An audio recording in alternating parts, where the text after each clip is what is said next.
And Karen, you said something earlier that you yes. Because obviously we promised this is an interactive show. Yep. And we see online that there's quite some buzz going around a specific topic, if I may steer the discussion a bit. Because this year we have a new feature that some people can ask questions and then other can like those questions. And these questions are getting a lot of likes. As we know, we have a large audience in Asia at the moment. And they say that in Asia, the associations are not quite used to or familiar with outsourcing. And they would like to know from maybe our association clients, although you're not based in Asia, if you have any ideas how they can motivate and warm them up to outsourcing and what the key issues in that are. Wow, okay. Interesting. One of the biggest trends over the last few years has been the growth of regional offices set up by association management companies in Asia, in Dubai, in markets which are perceived to be developing. These management companies, AMCs, are very active, very well established in North America and in Europe. But what they saw is that they were actually losing some market share to associations which, like Finn, were bringing services in-house. But what they realized is that many of those associations did not have the capability of managing relationships with potential members or potential sponsors or people they wanted to sell to in locations such as Asia or in the Middle East. And so there's actually an opportunity even for the self-managed associations to sell or to go into outsourcing in markets like Asia. So my advice to our friends in Asia would be to build relationships with the AMCs that are setting up across the region. Because the closer you are to them, the more likely it is that they will be providing market intelligence and information on events and programs which are being run by the North American and the European-based associations. So that would be one of the first points. I think that also the homegrown associations in Asia are still growing to maturity. It's going to take some time before it gets to the same level of complexity that exists in Europe, for example. But the growth in sophistication over the last decade has been quite remarkable. So I think that you're going to find the same issues we're talking about now globally becoming more relevant within Asia. Do you have many members in Asia, Karen? We do, yeah. Yeah. And do they get involved in your global event, or do you also run programs for them in Asia? No, they get involved in our global event, and we actually have had our Congress previously in Japan. Okay, but you don't run separate programs in Asia? No, we don't. No, just one program. Yeah. Whereas Finn, I know you've been in China, you've been all over Asia. Yes. I think the other point that is critical for us, and I mentioned earlier about numbers dropping off, I'm not sure to what extent it might be true of all industries, but certainly in the market research industry, you'll note that international travel tends to be cut back upon, so that potential delegates are, it's not that easy to fly halfway across the world for a conference anymore. I think equally the crisis of the last couple of years, and thank goodness we're all out of it now, at least I hope we all are, equally impacted upon people's ability to move around the world and attend conferences. Knowing that, and knowing that particularly within our profession, and I'm sure with all the others, knowing and understanding the cultural differences is critical to ensuring that you're providing actionable insights to our end clients. We have always used the opportunity to set up conferences in Asia, in Latin America, and now in the Middle East, and in the next 2 or 3 years we'll be looking at putting one into Africa as well. So yes. Yeah, and I think we've talked about this previous years, about some of the major global association events are actually struggling for sponsorship and attendees, especially if they only take place every 4 years or 2 years. Yeah. And we're seeing a lot of annual events taking place regionally to fill that gap.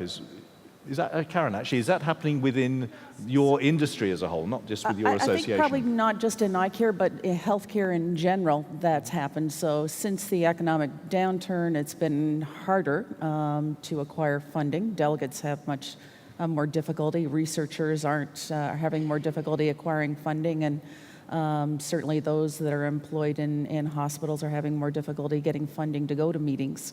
There's more competition as well. So we've had an increase in the number of meetings that are being held. And associations also have some difficulty in that our delegates at our meetings have much higher expectations now for the type of meeting that they go to. They do expect a rather high-level meeting with a lot of use of technology that previously we wouldn't have been responsible for providing.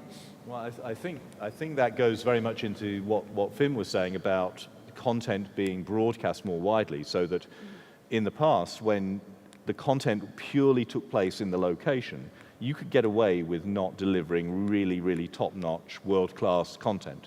Now, when there's online things to compare and you know much more about what's going on, I think you're facing a much tougher audience out there, which also has implications for the suppliers that you can't get away with simply running a cookie-cutter, ordinary type of conference anymore. You've got to be prepared to actually make the investment to deliver a world-class event, whether it's in Latin America or it's in the Middle East or it's in Asia, because the expectation of the audience is no longer that they will take a second-class event.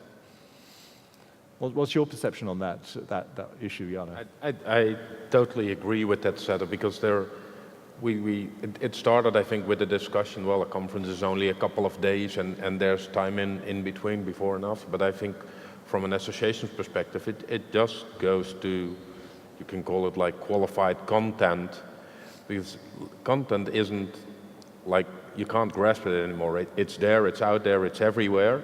But to your members, it's the qualified content, the checked content, and how do you use it, and where do you make it available? Because also, coming back to what Finn said, live stream is I think, getting essential and more used. On the other hand, time is such a difficult thing, even with people who want to attend the conference. If you couldn't make it these 3 days, you can't go next week because the event is not there. So that's with also from live stream to offering it later on, and go through presentations, go through sessions that you would have liked to see. And I think that's where it adds value to. Yeah, I agree, by the way, and I think, all credit to you, the fact that you've got however many, 8, 10, 12 hubs now seeking to benefit from the content, I think just underlines how important it is. The content is now the USP on every conference, but getting it out there and the distribution is one of the major challenges. The thing, I think I mentioned this to you before. One of our biggest headaches is ensuring, for example, that there's decent internet. We asked, funny little story. We were in Latin America last year, and I won't mention the hotel chain or the country, unless you buy me a lot of beer later on. But we asked for a dedicated internet line because we needed to live stream, and we wanted to ensure that the meeting room had sufficient strength for the delegates because we have our own conference app, etc., etc. So we walked into the meeting room, and our contact person from the hotel turned around and said, that's your dedicated internet line. And we said, what do you mean? She said, it's that plug in the wall there. Nobody else is going to use it. It's dedicated to you. So, I talk about cultural differences and interpretations, but that was truly, as far as they were concerned, that was a dedicated internet line for us. And we then had to explain, no, we need, 20 megabits, blah, blah, blah, blah. So, but it is critical now in order for us to distribute either via live stream or via hybrids to get the content out to the wider audience, given the restrictions on travel. So actually a big opportunity for any company that's offering outsourced services is to become your strategic consultant to make sure that sort of thing doesn't happen. So we've done it ourselves, where we have a technology minder who's on our side, brought in as an outsource to interrogate at our Congress whether the technology is actually what we need, because they have the necessary language and capability to actually look into that.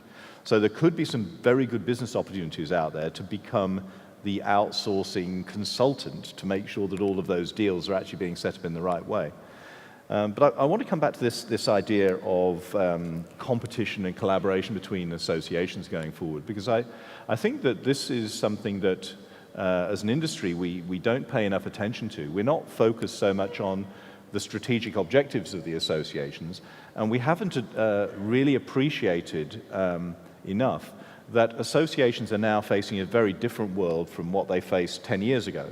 10 years ago, a typical association would regard itself as the natural monopoly provider of the content and knowledge within their area.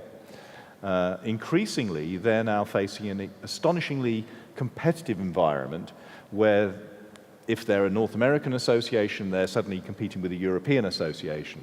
I just spoke recently with the head of a European medical association who is investing about 600,000 euros, I think, on a big data project to ensure that they become the gateway to all the intellectual capital in the field that they're working in. Now, this is a very different environment and opens up very different opportunities if you want to be a strategic partner. But you can imagine, to be a partner of a company, of an organization like that, is a very different proposition from providing logistics support to an event program. So my advice there is up your game and lift the strategic thinking that you're actually going into that.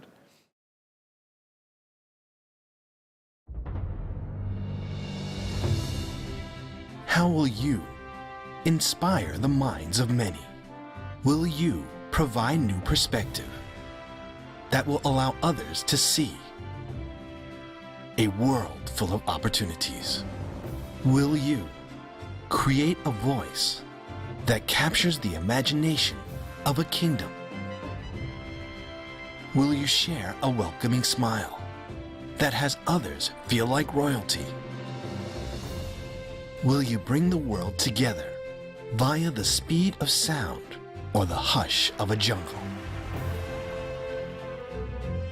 Will a rich culture and the arts become the fabric of your attendees? Will you stimulate their senses with cuisine envied by the world?